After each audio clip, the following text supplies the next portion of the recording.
United States President Donald Trump appeared to embrace the possibility of a regime change in Iran, a position that quickly sparked political friction, even within his own Republican Party.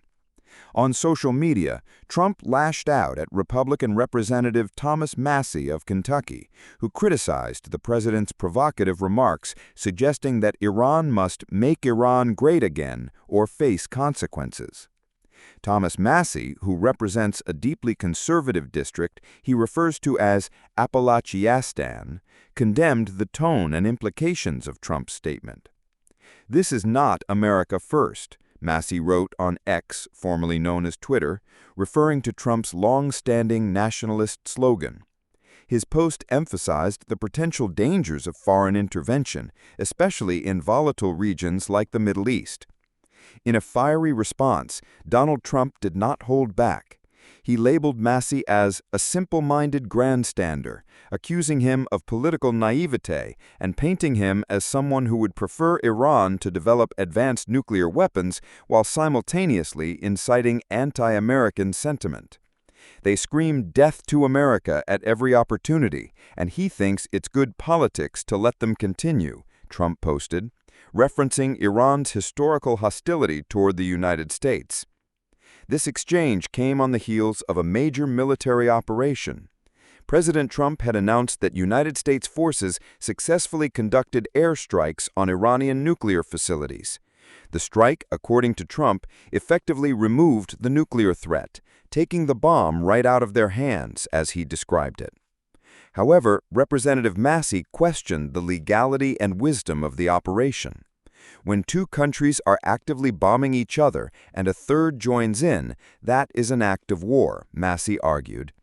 He criticized the narrative from Washington, D.C., particularly from neoconservatives and their online supporters, that the United States is not technically at war.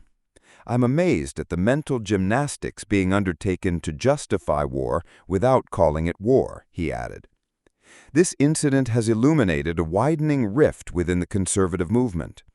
Key figures aligned with Donald Trump's original Make America Great Again campaign, including well-known media figures Tucker Carlson and Steve Bannon, have expressed clear opposition to American military interventions abroad.